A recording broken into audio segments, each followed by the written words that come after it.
in the Cold War of TV stardom compromise is the name of the game. It's the money or the gun that drives you on, the money or the gun. Bank cards, your plastic explosive, your checkbooks are Colt 45. You will destroy and see them. You can't afford to stay alive. It's the money or the gun that drives you on. Choose now. The money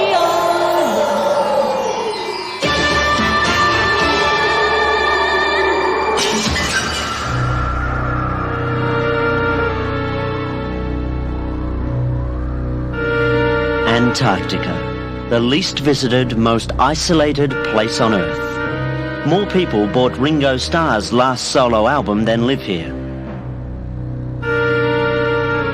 14 million square kilometres, 1.5 times the size of Australia, of wind-blasted ice into which only a fool would stumble unprepared.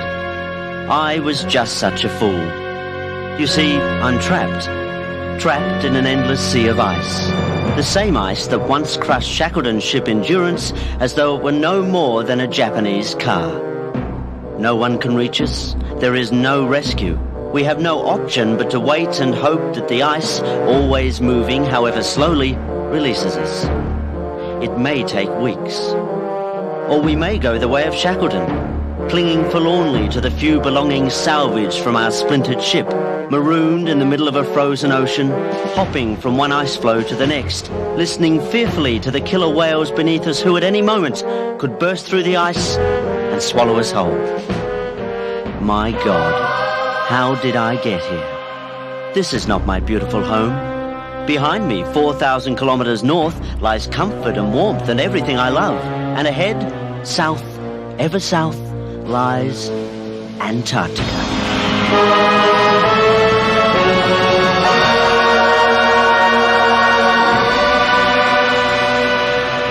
Will I ever get there?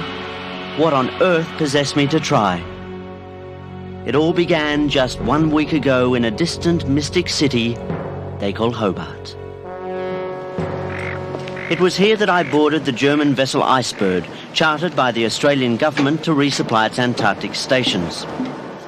As I hoisted the family flag, my old school motto came ringing back to me. Worse things happen at sea. Now at last I'd find out what they meant.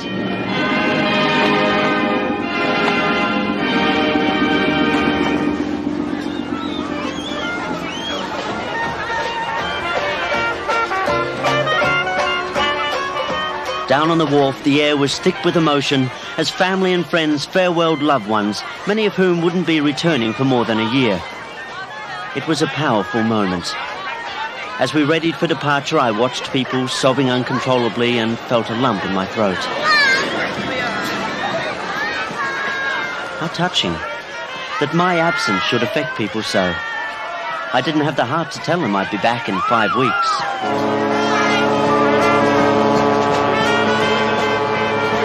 I'll miss you. Bye. I'll never forget you. I'll be here when I get back too.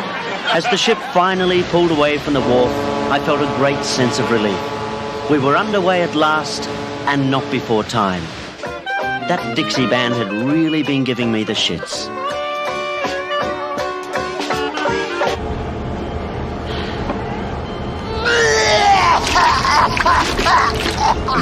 Oh dear, seasickness so soon. I decided to find my cabin and take the weight off my guts.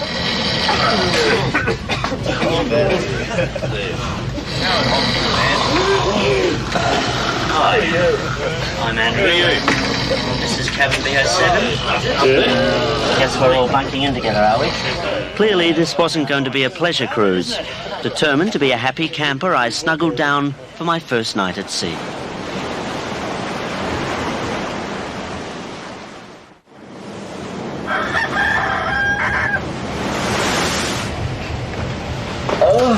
What a night.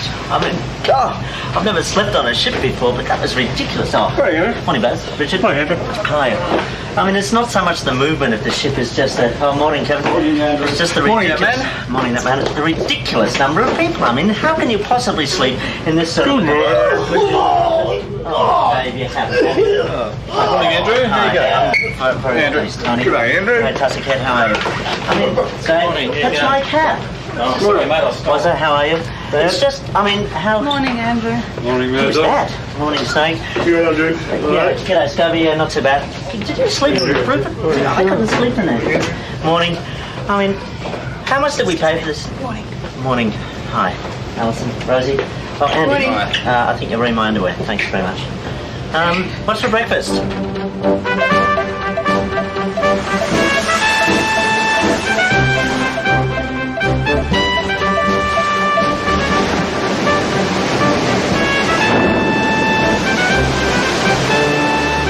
Antarctica by ship is one of the world's great journeys.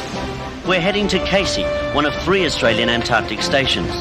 To get there, we must negotiate some of the stormiest oceans in the world, deadly icebergs and several hundred kilometres of pack ice. With luck, it will take just 7 days.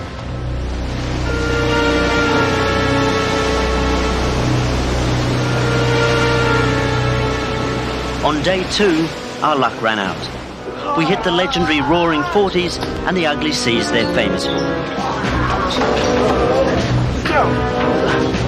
Well, we've encountered a bit of bad weather here on the first few days out.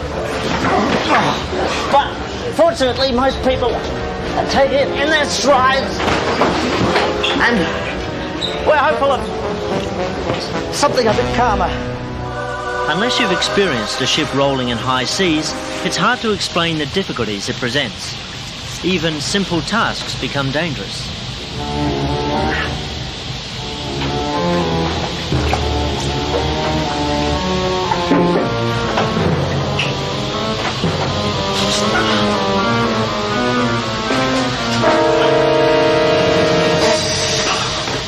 And I was one of the lucky ones. At least nobody was calling me Sick Bag the Sailor. Excuse me, sir. I understand you've been fairly sick since we hit the ocean. Oh, just slightly, yeah. Just slightly. What exactly does this seasickness feel like? Basically, you feel a queasiness in your stomach, and then that builds up, and you start coming up to it like it's going to come up. You get sort of yellow inside your head, and then it creeps down to your stomach, and everything you've eaten appears to be attached to a rubber band, and back it comes. Just before it comes up, a sensation of panic, and you reach for your sick bag. Which you always carry with you, Which, well, since I sprayed a pile of vomit all over the floor of the toilet back there, I carry the bag with me, ready on the drawer, and then basically in there, and it ends up feeling very warm in your hand, which is also a bit disconcerting. Seasickness is incurable, and the only way to deal with it is to try and put the nausea out of your mind by thinking of something wholesome, such as a cup of fat with a hair in it. Either that or get some fresh air. Something everybody did when we spotted our first iceberg just 3 days out of Hobart. Call that an iceberg? Put bigger things in my martini. It's said that the 2 best events on a polar voyage are the first and last sight of ice. Our first iceberg had occurred unusually far north, which accounted for its lack of size. But as we New Age guys know, size isn't everything. Even small icebergs can be dangerous. Luckily, the ship was well prepared.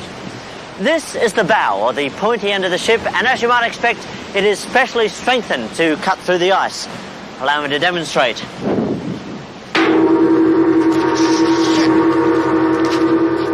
Unfortunately, the excitement of the first iceberg was short-lived. No others were immediately to be seen, and soon the tedium of life at sea began to sink in. Fortunately, we were all assigned chores to keep ourselves busy. Despite my status as ship celebrity, I welcomed the opportunity. This is bloody disgraceful. The ABC, we've got newsreaders to do this kind of thing.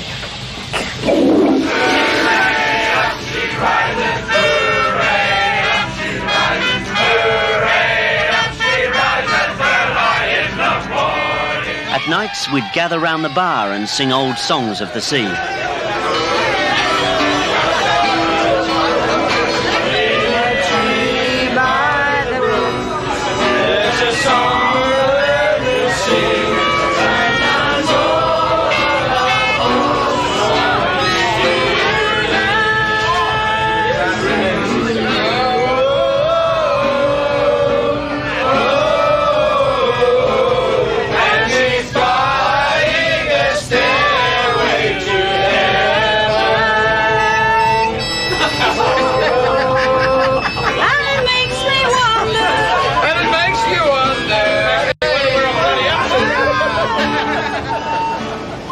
Having crossed 60 degrees south, we were now formally inside Antarctic waters. This was both a wonderful and a terrible thing.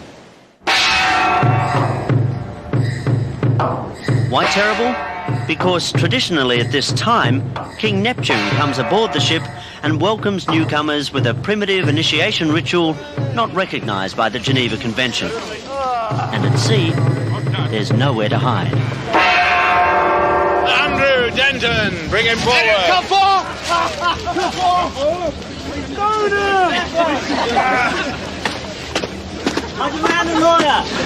You are charged, Andrew Denton, in front of King Neptune here, with wilfully feeding the krill with noxious substances, to wit, vomitous lumps and bile. How plead ye? I plead for mercy.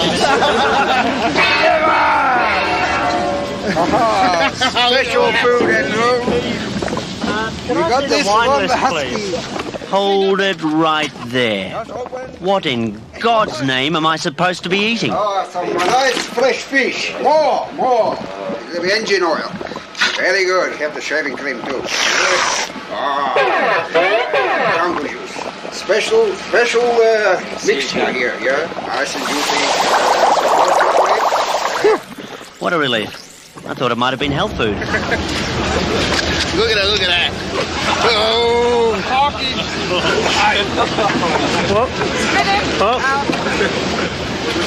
Not bad. Precocious, combustible. Oh no, I couldn't have another thing, really.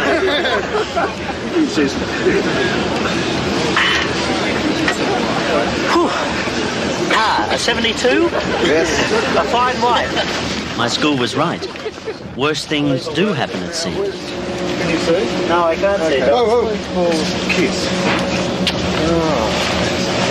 Thank you. Thanks, mate. Good work. Oh, it's just like meeting David Hill.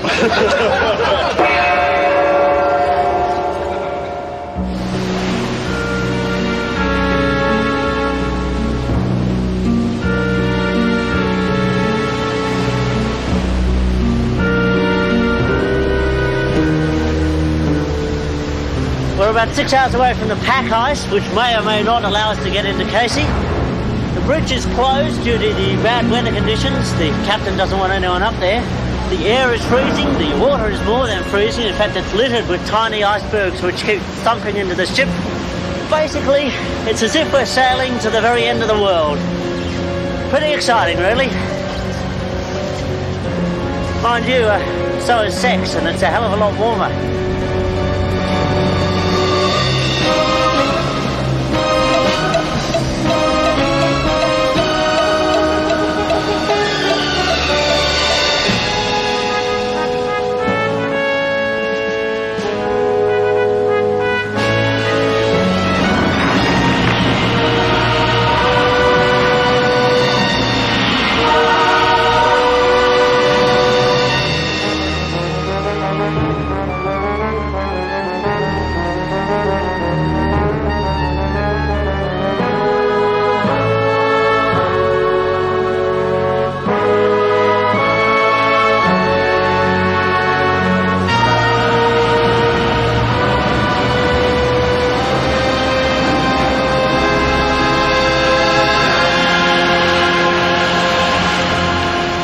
We were now well amongst the ice. The time had come to find out what Antarctica had in store for those about to spend a year here. I spoke to Joan Russell, who was heading down for her second winter, and to Angie Rhodes, on her way south for the first time. Angie has her expectations, but what's she really going to find?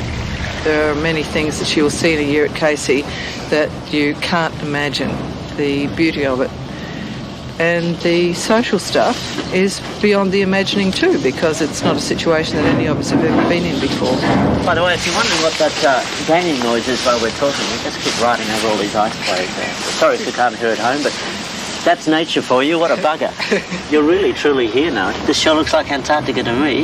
Yeah, in fact, seeing this today is really brought it home to me. The trip up until now has still been, oh yes, we're going somewhere, but now we've arrived, and it's fantastic. I get the impression that I'm coming into quite a closed culture. Is that true?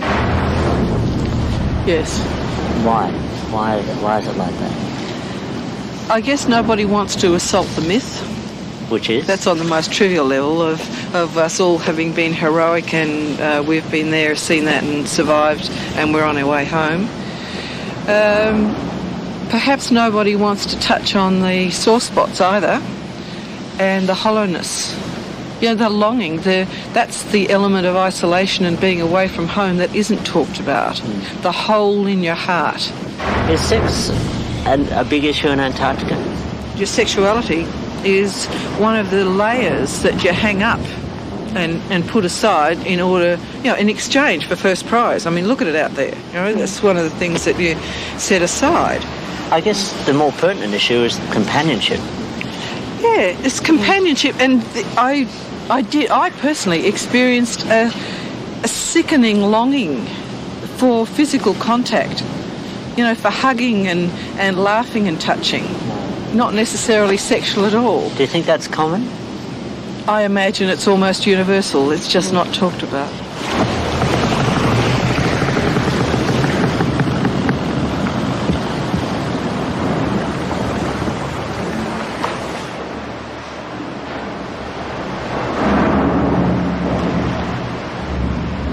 We're deep inside the ship, right down inside the bow, which, as you may remember, is the pointy part of the ship. Now, normally a boring and unremarkable place to be, except when the ship happens to be breaking ice, in which case the sound is quite extraordinary.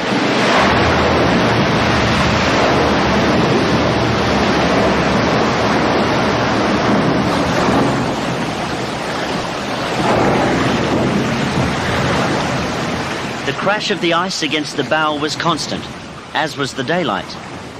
This being Antarctica's summer, we were now literally in the land of the midnight sun, and our sleep patterns were going crazy. The only way I could get some rest was to fool my body into thinking it was night. Fortunately, though my head is a brunette, my body is a blonde.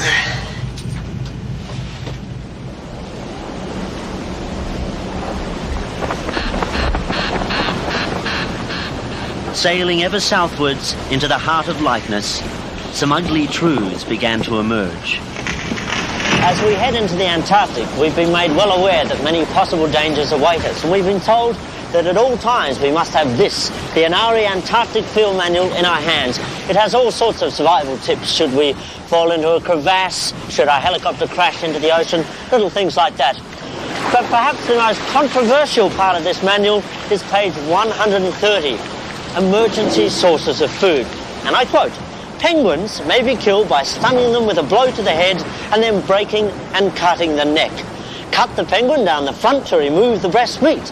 Penguin stew is palatable provided the external fat is removed before cooking, and penguin liver is excellent." For us, penguins were only the start. Yes, sir. Yeah, could I have a junior penguin burger, McWeddle, small French fries, something cold to drink, thanks. Oh, and that's takeaway. Thank you, sir. As we farewelled the golden orcas, we experienced an unfamiliar sensation. Complete stillness. Have a nice day.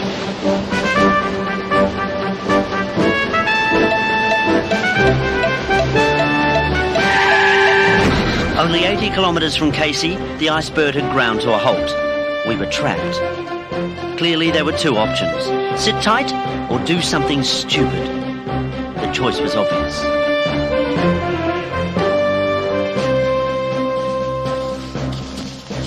Well, out of bad things, good things come. As you can see, we're stuck fast in the ice. We could, in fact, be here for weeks. A real bummer.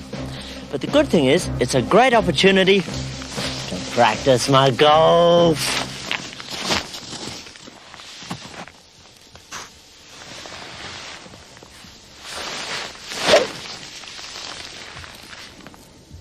The Royal Antarctic is one of the world's great golf courses. The clubhouse, a beauty. I like to have a drink there after a round. And the course itself, definitely of international standard. This first hole, for instance, about 420 yards. Perhaps the only real hazards are the water traps, fall in those and you're dead, and, of course, the occasional tree. Bob!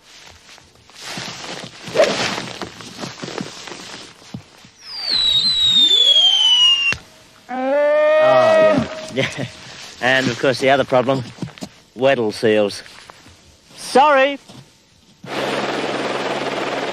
By the time I returned to the Icebird, a decision had been made to transport key personnel to Casey by helicopter and hope that the ship could break through the ice later. Excitedly, I donned my survival gear. Well, should I unfortunately go hurtling into the sea ice, I of course will be magnificently dressed for killer whales to come hunting for me. They particularly like red. Hat, please. All-important final accessory, the hat. Ready to go. ABC at your service.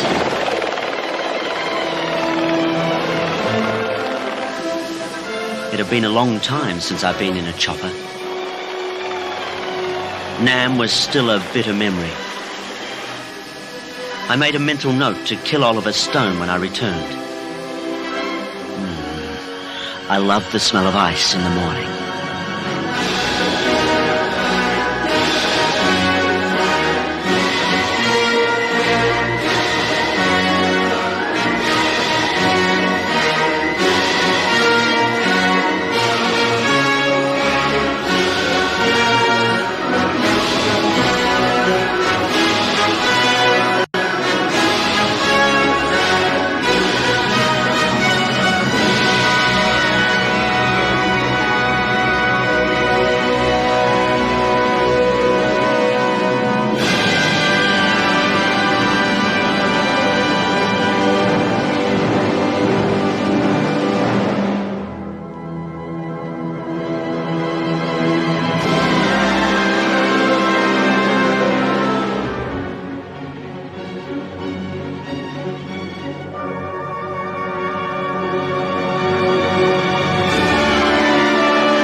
This was it.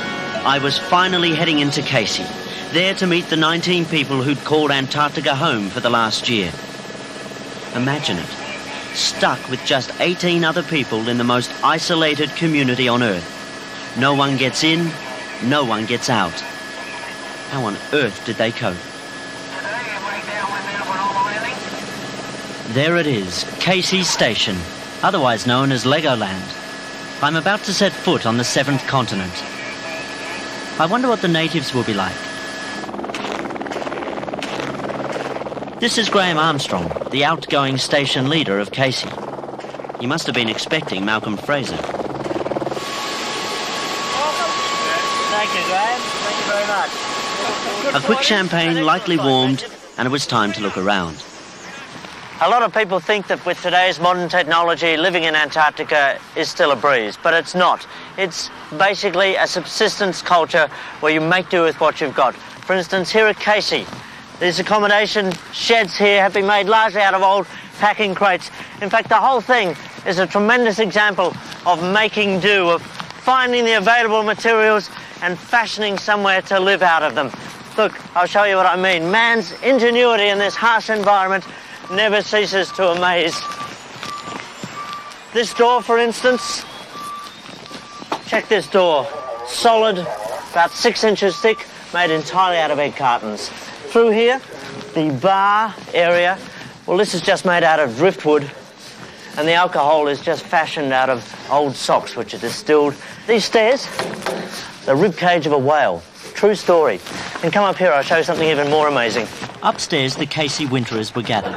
17 men, 2 women, all of them chosen for their personal and professional skills. Some of the footage you'll be seeing later is theirs, as we gave them a video camera, Casey Cam, at the beginning of the year to record their winter. The first question I'd like to ask is, what's the most important job on station? Who do you want to ask? Mandy says chef. Any other takers? Medtech? Yeah, why Medtech, Rick? Hey, because that's me. And some crawler said station leader. I'll say station leader. As a top fella, I must say that. Everyone in this place is a self-starter. Everybody has an initiative, which I don't think you'll get anywhere else. The bottom line is these people are a skilled workforce, and they put in because they know that others are dependent on them. I work just 115 metres up the road, and when the wind comes from behind, which is the way I'm going when I go to work, it takes me maybe 30 seconds to get to work, but when you come back it takes about 5 minutes. You know, and you've got to get dressed up, you've got to cover all your skin, you've got to put goggles on, gloves on, suits on. And when you get back, you find you've forgotten something. Oh, that's The A factor, or Antarctic factor, the extreme cold and isolation, can make working down here very difficult. You can't just send out for a spare part. But it's not simply the weather or distance from help that can be a matter of life and death. The survival of the whole group is dependent upon everyone doing their job well. Casey houses 3 diesel mechanics, 2 maintenance officers, 2 communications officers, a plumber, an electrician, a carpenter, chef, doctor and station leader, all supporting the work of 3 meteorologists and 3 scientists, studying areas as diverse as snow, algae and astrophysics. Our interest, however, is not with people's work in Antarctica, but in how they cope with living here. For that matter, why do they want to come here in the first place? Sean Johnson works for the Bureau of Meteorology. I've always wanted to go to Antarctica. Makes you feel, you know, like privileged and, you know, a little bit of, you know, I got to go and you didn't. When the last ship leaves, what's that like? It's a bit like, you know, if you're into parachuting, it's like getting out of the plane the first time. You know, I've just let go, that's it. I'm on the way down. You know, perhaps I'll survive, perhaps I won't, but I'm on the way down. Thing opens. Yeah. Is conversation a little bit strained immediately after the first ship leaves? Yeah, it's quiet. It's quiet on an emotional scale. It's this sort of unnatural hush. About 24 hours, I suppose, and then it all starts firing up again. It's sort of, the other feeling is, hey, well, you know, we're here, we're doing it, you know, it's our year, let's get into it, great, this is fun, but... Mum and Dad are away, we've got the house. Yeah, absolutely, and the keys to the car.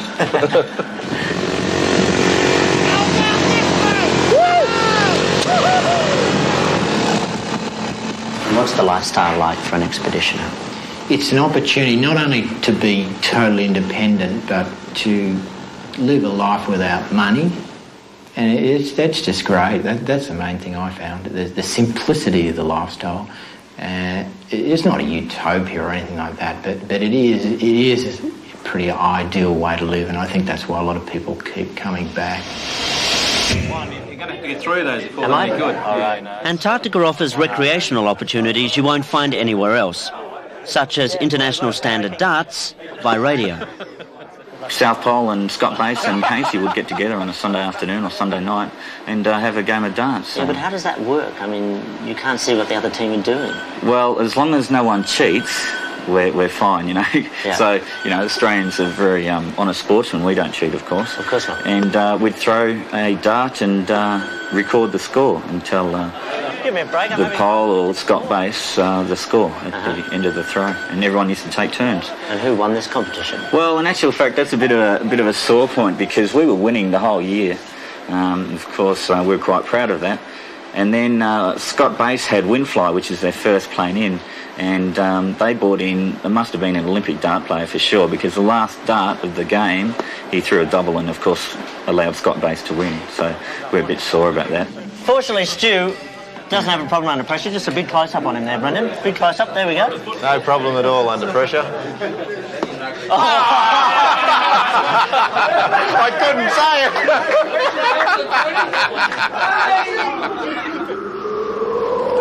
Ah yes, one of the great Antarctic traditions is the haircut.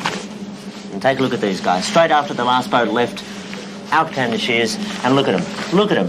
A greater bunch of psychotics you would never find, not even in the maximum security wing of Pentridge. Do you actually want a checkerboard haircut? I asked for a number 4 all over, which I got, but unfortunately with a pattern of a number 1 checkerboard through it. How did you feel the next morning when you looked at it? Pretty stupid. I wore it to breakfast. The ingenuity of Casey's winterers in providing their own entertainment was impressive. For instance, they constructed Antarctica's first drive-in cinema. No, that's about it. Everyone got together on a Saturday morning, and on the side of the building there, the ring main, we actually had a white wall, which we actually used, put the screen actually up on, and then had a room out of the green store sort of thing, and put it there. It was all insulated, so we put the camera, because it gets a bit cold here during the night sort of thing. And it gets a bit cold, does it? It does a bit, yeah. Where we had all the cars, and each individual car had its own heater. Yeah. Plus also got the radio text to put in speakers, so just like being a normal drive-in sort of. Just like a normal drive-in, except on this occasion, a blizzard blanked out the screen. Of course, the cold isn't always a joke. It can kill, and every winterer has their own horror story. I was at Browning Peninsula and we were at the field hut for a few days, and there was a bit of a blizzard that day, and I went outside for a crap, and when I came back in I had cold hands, and Trevor put some hot water and warmed the fingers up, and a couple of days later I'd a bit of frostbite. We were about 8 fingers and took all the skin off. Oh, really? And how long did you have gloves off your fingers? About 2.5 minutes, tops. And what happens with frostbite? The skin just starts to flake off, and basically you end up with sort of like a flaky type skin. It's actually the deterioration. Is it very painful? Very, very painful. I didn't believe the pain until it's like someone sticking pins and needles in your fingers. Undeterred by stories of the cold, I decided to find out for myself just what legendary polar explorers such as Mawson and Scott have been through. I set out early the next day. My destination, the South Pole.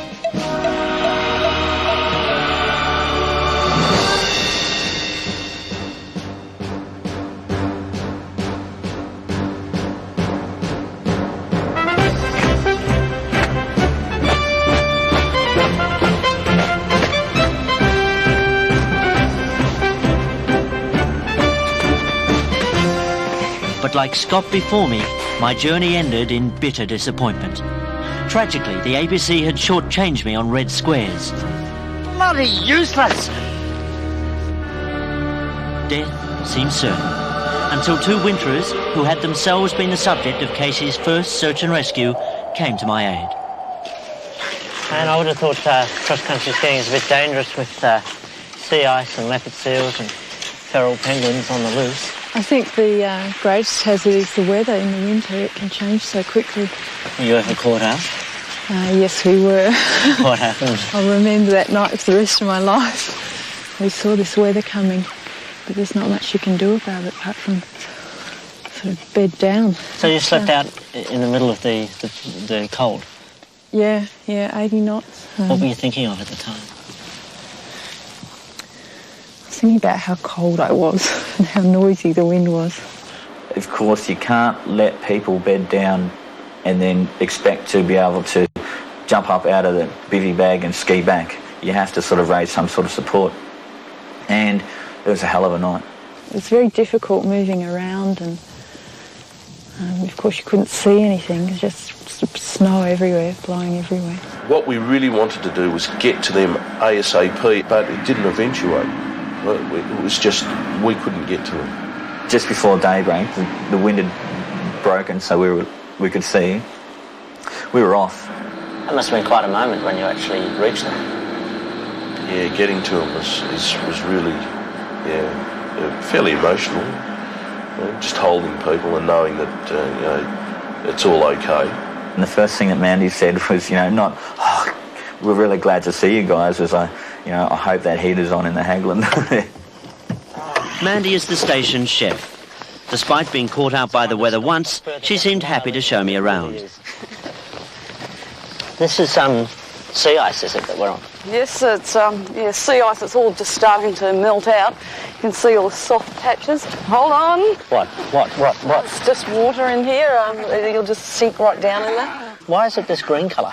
Well, this is all from the penguin colony, all the urine from the penguins comes down here and just flows down and makes the water a little bit of a green tinge. Oh, I see. So we're standing here admiring what I thought was the beauty of nature, but in fact is a penguin urinal. Yes. All right, well, let's move on, shall we? Okay. So, Mandy, what have we here? This is a Weddell seal. A Weddell seal. What are the characteristics of the Weddell seal? Well, they just sort of lay around on the ice all year and, look cute and sluggish. Boy, it's a pretty exciting CV there. Are these your favourite seals? Well, they're the most common around here.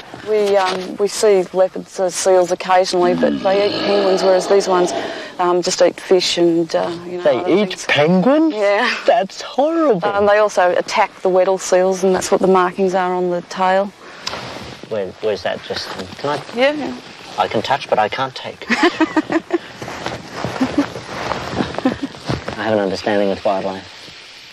Oh, that's beautiful. Soft. Yeah, soft. Yeah. And smooth against the skin, like a moisturising lotion should be. Sorry, just talking garbage. The leopard seals, when they attack penguins, is this actually a quick and painless death we're talking about here? Yes, it's fairly quick. They'll leave just the head part. Sometimes they won't eat all the skin. They'll flick their head and the skin comes off, and they'll just eat the inside of the penguin. And you can see them do it. They sort of do it above the water. Yeah. You'll see some penguin heads as we go over there, just where the remnants of what the leopards have left. I love to go wandering. I declined Mandy's generous offer to view disembodied penguin heads and headed back to the station on my own.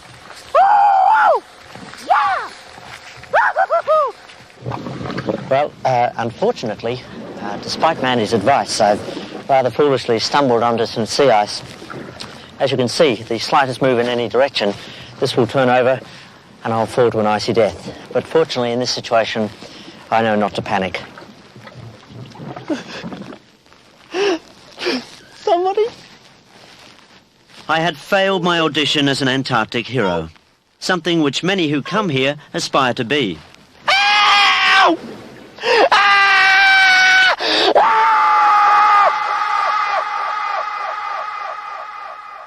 Do some people still view Antarctica as a frontier?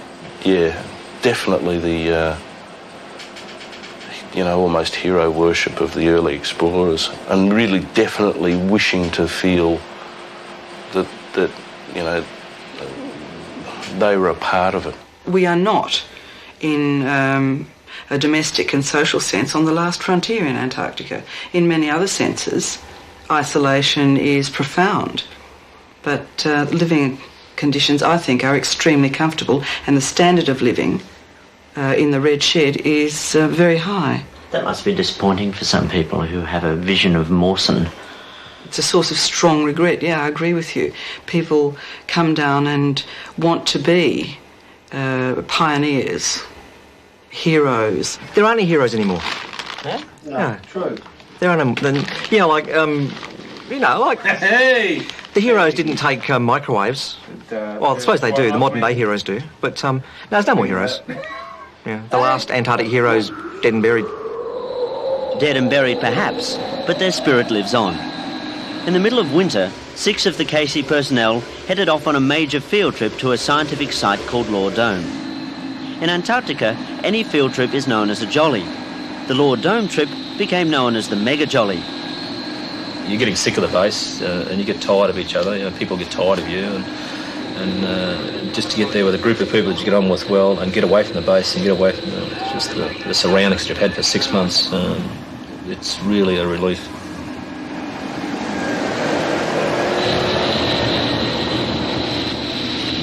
There was a bit of a blizz, probably 30, 40 knots. And visibility was down probably to about 10, 15 feet. And that was on the first day, but after that it was great. Setting out across the Antarctic plateau, the group's first goal was a hole in the ground known as S2. To find it, both radar and global positioning satellite were used. But if all this technology failed, there were always signposts. Signpost here! I remember we were just going across the plateau for about 2 hours from one of the huts, and then you just come across it's the trapdoor, and you literally bang the snow off it, open it up, and straight down ladder. What it is a old ice drilling site which was made by the Americans in late 50s, early 60s. They had a camp which was originally on the surface, and the original camp is now 10 to 15 feet under the surface. Okay, down the pit we go. Oh, it's nice and dark here. Foot on this. You go down a couple of ladders 30 metres deep, and then you crawl along a series of tunnels, and then you go down another series of ladders. First part of the ladder. I don't think I suffer from claustrophobia, but it was a very claustrophobic sort of feeling. The whole thing is under 60-odd metres of ice. Was it creepy down there? It's not scary or claustrophobic, perhaps what some people would think. It's totally fascinating. That was brilliant, eh? Look how cold that is. An extension lead is completely solid. Magic trick. Down to negative 42 one day at the Antarctic Circle, and taking photos. I mean, your fingers are blue. It was fantastic. There was no wind blowing, and if you have no wind blowing, you don't get the chill factor. And even at minus 42, it was cold, but it wasn't all that uncomfortable. From the Antarctic Circle, the next stop was Law Dome.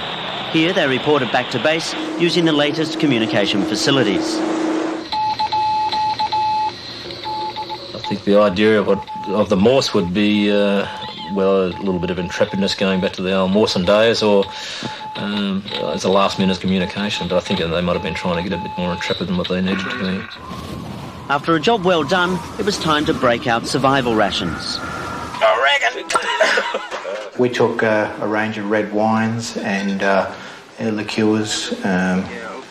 Probably had almost a complete bar, and to go along with that, lobster, prawns. Crayfish, frozen crayfish, and somehow or another you've got to heat up the crayfish, so a microwave seemed to be the best thing to do it. Yes, I'm sure Mawson would have toasted those old husky livers in the microwave had he had the chance. Not any astrophysicist could work out how long to put it in the microwave. Did you done well? Yeah, I think you'll take him out. Especially when he's At the end there, where there was a toast to the mega jolly, and everybody seemed to have had a fantastic time. Was it a special experience for the six of you? Yeah, we created some really good friendships and camaraderie that I don't think you have the opportunity to develop on the base. It's too big and at times impersonal, whereas we were relying on each other day to day to get through the trip. Living in Antarctica offers once-in-a-lifetime opportunities, but it also creates unique problems. Casey is only a phone call away from the rest of the world, but often that's not enough. Are you worried that the physical distance from your wife has created an emotional distance? I think you would always have that emotional distance. It'll be difficult to... You'd really have to ease back into any relationship that you hadn't been a part of for a long time. I mean, things will have changed with her. She's become far more independent from me, and for instance, I used to drive the car most of the time. Now she drives the car everywhere. Now, you're married with 4 kids. How does a year in Antarctica affect that sort of relationship? It's one of the hardest things to do. The first 6 months, I miss them terribly. It costs you money to keep in touch with them, but it's important. But after 6 months or so, they do become a voice on the phone. It's isolation without isolation. You can pick up the telephone, which you've well done today in Australia, and dial home. You can dial your girlfriend, your wife, any dial anywhere in the world, but you can't have that physical contact. You can't just pick up an Australian Airlines flight, dial it and get out of here. We tried. I would have thought that isolation, the fact that the nearest you can get to somebody is a phone, would be almost like an ache at times. Yeah, a bit of a torture sometimes. Yeah. What was your phone bill?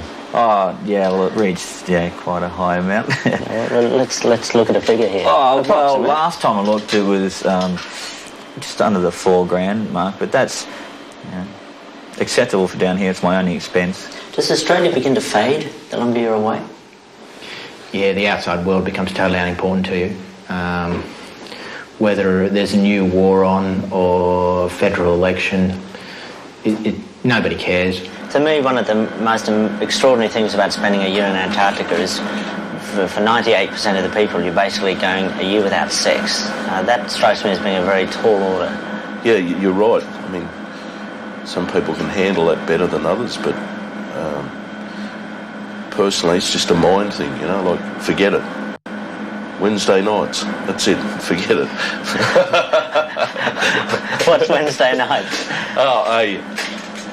Yeah, it's one of those traditional requirements, you know, that's generally been regarded as a wank night, you know, Wednesday, you know, people wank. But that's, of course, false, because every day at Casey's a Wednesday.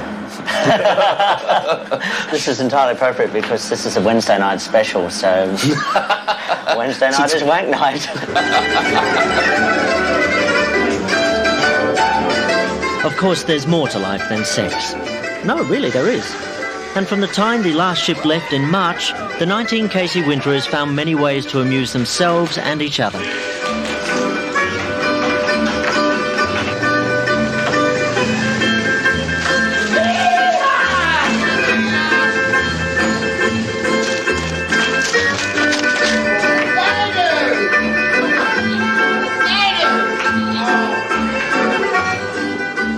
They even tested the water at Casey Beach.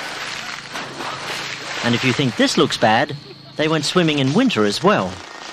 Total madness. Why? Total and complete madness. It's freezing. Of course. And we're talking Antarctica here. I mean, the water's minus 1.2 and there was wind. I mean, it's pretty brutal. Well, if I go swimming, I better cover myself just in case I hit an iceberg. I'll wear a helmet. So that was what was behind that. It got cold, but it wasn't cold enough to be dangerous or anything. It was just a bit of silly fun. One step at a time. PDP, don't forget, hold the stubby towards this way. God, get your head under. Hey, foot over this way, PDP. Come on, first. Take the bloody... Hang on, one more. Very good. You're not walking so slowly now. It's fantastic. You know, you jump in and the water's freezing, and you jump out and it's even colder. But after you've dried yourself and changed, your skin sort of a tingling feeling all over for a few hours afterwards. Hang on. Anne! Look, Anne! What compels people to such madness? Tradition. It's all tradition? It's all tradition. Now, how powerful is tradition in Antarctica? You want anything done, mention the word tradition, not a problem. But It's tradition to chop your heads off mid-year. Great. Cross-dressing's a tradition. Well, you might have a mixed tradition there, you know, like it is in fact a tradition, but I think somehow it's also traditional for some people to hate it. Now see you heed my midnight call. Tonight you'll see the Princess Ball. The midwinter play Cinderella is sort of based around heavily cross-dressed people. I think, you know, in those situations, the funny thing to me is that gives people an excuse to do it. It's okay if you do it in the play to cross-dress. You can have lots of real fun doing that. But if you were just to have a party and cross-dressed, there's elements that would not appreciate that. I know I upset a few people by cross-dressing because I flirted with some of the men. Some of them couldn't handle it. Why does the tradition exist? I don't know. I only have to hazard a guess on that, and that's that I'd say Mawson and all his cohorts probably did it because they hadn't seen a woman for so long. Is Antarctica a place for women? Oh, I think so, yes, definitely. The way it's structured now, particularly. Do all the men accept that it's a place for women? No, not all of them. But the ones that don't, I think, are a minority. I know there were men on the station that really couldn't handle being given instructions from a woman, without a doubt. It's probably about 8 or 9 men going bullshit, but it's true. Sorry, guys. There's this idea down here that everyone has to have the same, you know. You have to be very careful with jealousies and things like that, and I think that's probably the main reason why they see it as a bad thing, that, you know, the women will create jealousies. Now, did you find that hard, the fact that there are 2 of you, 2 women, 17 men? No, I think I started to view the guys as brothers. Yeah. Token women, maybe. Token women. Though many of Antarctica's problems are unique, some are universal. We had the idea of setting up a breathalyser unit, and there was a police uniform on the base there that just happened to be around about my size, and as a station leader Armo come back into the base there, we nailed him. You been drinking today? No. Would I have a look at your licence here, please, sir? I think we might just take you over here, sir, and we'll do a breath test on you, I think. He sort of played along with the joke and put on the disgruntled drunken motorist sort of act, and it went off pretty well. Right, sir, do you mind breathing in this? Listen, you bloody mug! What are you doing that bloody thing? This is a bloody setup, this! For the Casey Winterers, the halfway mark of the year, literally and symbolically, is Midwinter's Day. It's both a major celebration and, for some, a psychological turning point. Midwinter, of course, is the thing that everyone aims towards, and there's a great hype and a great lead up to Midwinter, and that's excitement plus, and then it sort of winds down a bit from there, and you've got to work hard as a group to sort of keep it up. Can you describe to me what the winter blues are? No, I never had them. It's nice to shrug it off and think, hey, look, Antarctica doesn't affect me, I'm a Superman, but well, I can only go on my personal experience to say that I think it does affect people. I spent a whole week sort of just going to work and sneaking in for dinner and going up to my room. I just didn't want to have anything to do with anyone else. I would have probably, given my left arm to sort of jump on a plane and be out of there. By the middle of the year, it was largely dark. People were stuck indoors, and what was a charming idiosyncrasy back in January had become an appalling habit by June. For some, the walls of Casey were closing in. It's our social environment, our work environment, and our sleeping environment. There is virtually no loss of contact. Well, you learn to compromise. You learn to compromise a lot of your individuality. You're not independent from people here. If you're an independent person, normally you come down here and you've got 18 people that are relying on you to do your job and relying on you to be part of the family, part of the group. You do become sort of like a family. There's different That's a horrible thought. Families argue. Yes. Yeah, we had our arguments. What was the biggest running argument of the year? What was it? Actually, see, a lot of people may laugh about this, but this is very true. The biggest argument we had this year, I think, of the first 6 months was whether to use the 6-piece toaster or the 2. And that was very much in the heated argument there for a while, but we eventually worked it out. Some disagreements were not so trivial, and as the year wore on, the station began to split into groups. It's a quote. One group saw the other group as being narrow-minded, bigoted, racist, sexist people. The other group, the supposedly narrow-minded, bigoted, racist, sexist group, saw the other group as a bunch of hypocrites, new age, trendies, cheese-eating wine drinkers. Cheese-eating wine drinkers, the worst crime of all. It's like society back in Australia. You can go into a restaurant, a hotel, or somewhere like that, and it would be an impossibility to think that everybody drinking in the hotel are all going to like each other, and have the same outlooks on life and the same personalities and the same political views and things like that on life. And down here, we're really just a cross-section of society. I think it is inevitable that groups will form, and I don't see too much wrong with groups forming. so long as it doesn't become open warfare between one group and another. Yeah, we got over it. The sun came back and everything got brighter. That's something noticeable too. The first sunny day that we had, everyone was out and about working and everyone was cheerful as anything, and we got along fine.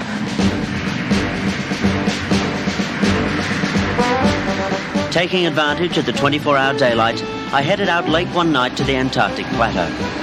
This is one of my favourite bits of the show where I get to look like George Negus, where I'm somewhere slightly dangerous and exotic, and basically I impress you with my macho. Right now I'm in a Hägglunds, which is an all-terrain Swedish vehicle. It's basically the Volvo of Antarctica. We're heading towards Jack's Donga. That's right, you heard me, I said Jack's Donga. That boy there, stop laughing. A donga is Antarctic speak for a room or hut, and Jack's Donga is a field hut about 12 kilometres from Casey, used as a place to get away from it all. My hosts were Station Leader Graham Armstrong and his deputy, Communications Officer Dave Harrison. One of the early explorers of Antarctica said the thing that most amazed him when he got here was the silence, the amazing silence, and he described it like heaped up centuries of solitude. It's so quiet, all you can hear is your own breathing, so you hold your breath to try and make it even quieter, to try and experience utter silence, and it's really spooky, especially when you start to go blue in the face. Yeah. It really is. Yeah, the quiet, it's, I don't know, unless you've heard it, you can't understand how deafening it is. The silence.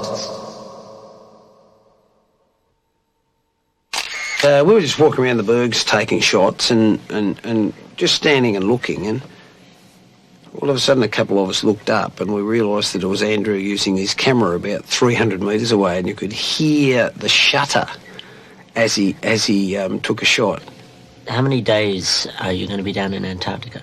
I'm saying this for my son's benefit because it was, we worked it out, it's 448 days away from home. That's from just before I left to come down here to when I get off the ship, providing the ship's on time. So how many days do you have left? 45, because after midnight, 45, Shannon.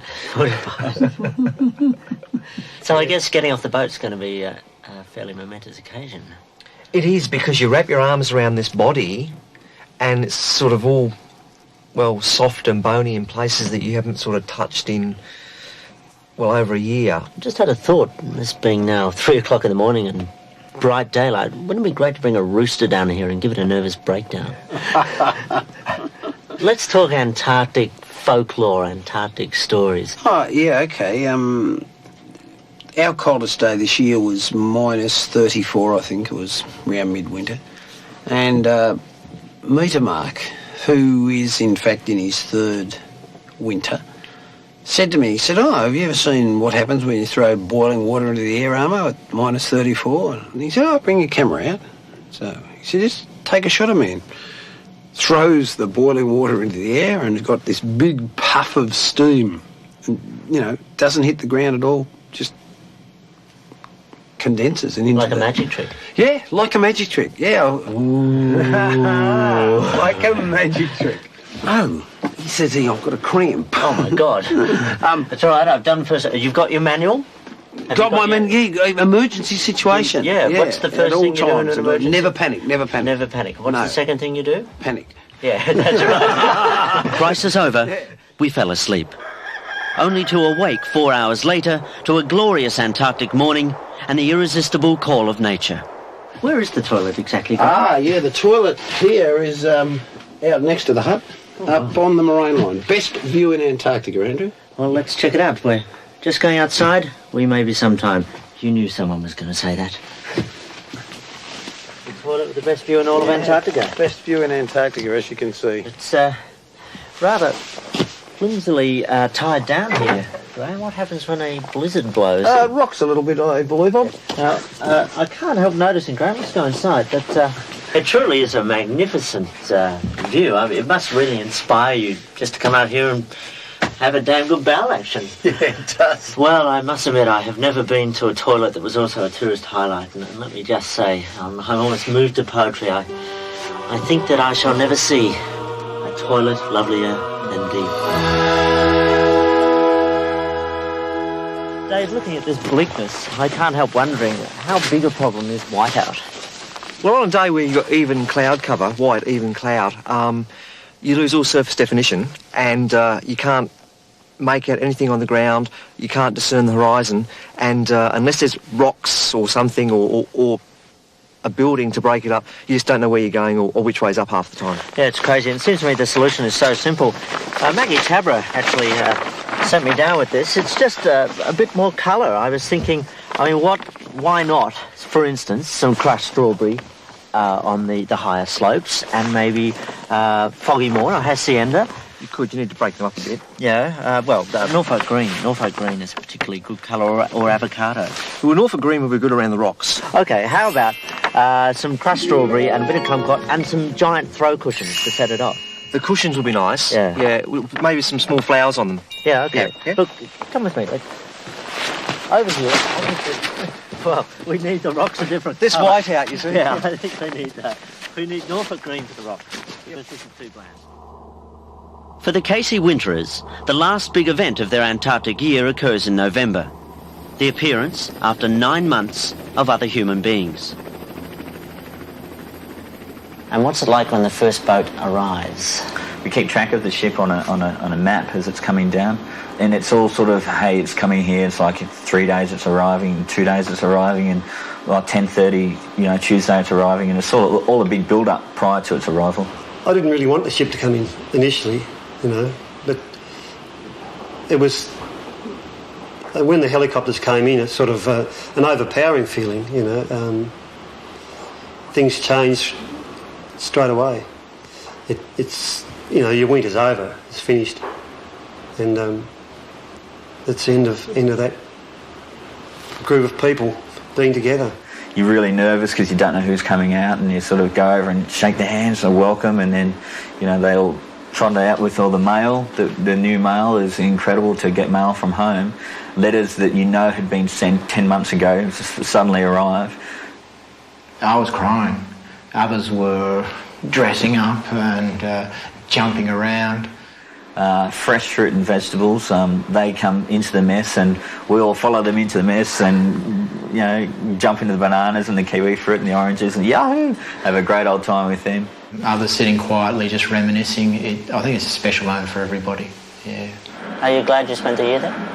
Intensely glad. Yeah, that's it.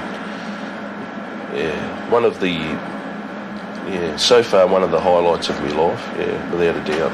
What's magic about the place? The wildlife. I mean, the fact that the wildlife can just live under those conditions is just fascinating to see. The cold, just, like feeling the cold and the power of the wind and nature in it there. I think the light's one of the loveliest things. The soft winter lights and the pinks and purple hues that you get. It's all the remoteness, the pristine environment, all that, but just having done it and going back home and saying, I've been down south and I wintered there. Antarctica, people say, what's it like? And I'd like to tell them how great it is, but say it's cold, it's white, it's windy, and it's really miserable and you don't want to go there. And it's being selfish because it's got that magnetism to it and you just don't want to share it with anybody else. Now it was December and time to go. The Icebird had broken through the pack ice and unloaded another year's supplies for Casey. 8 of the 19 winterers were returning with us. The rest would leave on the next voyage 6 weeks later. All that remained was one final ceremony. The other great Antarctic tradition, of course, is farewelling the winterers for the year. It's happening right here, a scene of carnage such as seldom been seen. Covered in traditional water and talcum powder, we pulled away from Casey and headed north through the dangerous and stunningly beautiful Iceberg Alley.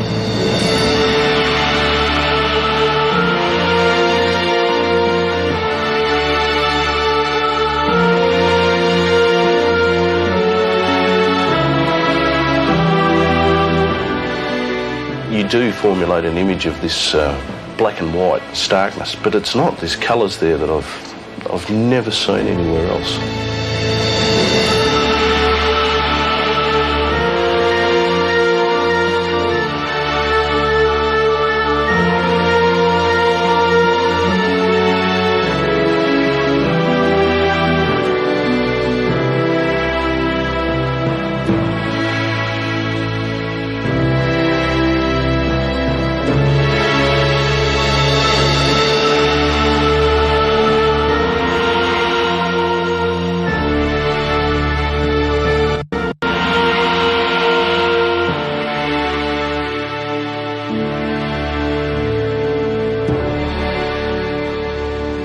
With Antarctica behind us, it was time to relax and do a quick ozone depletion experiment.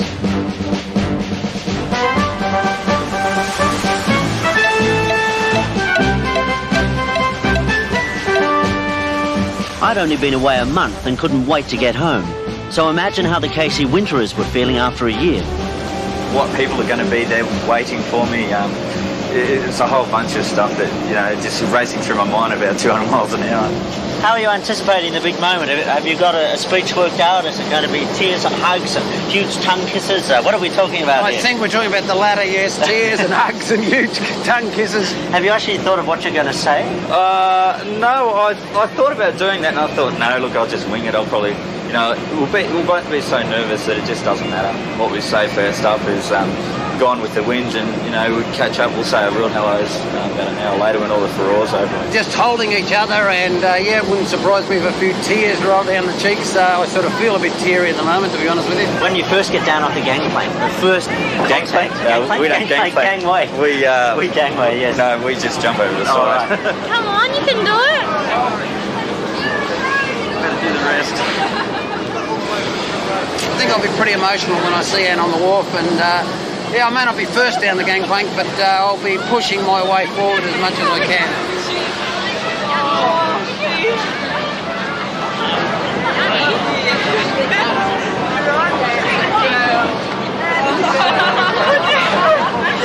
Where's my mum?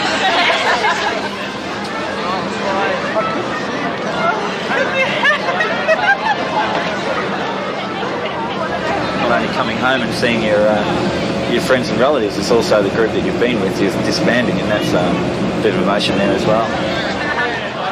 It had been another emotional day, joyful and yet sad. Some thoughtless bastard had booked that Dixie band again.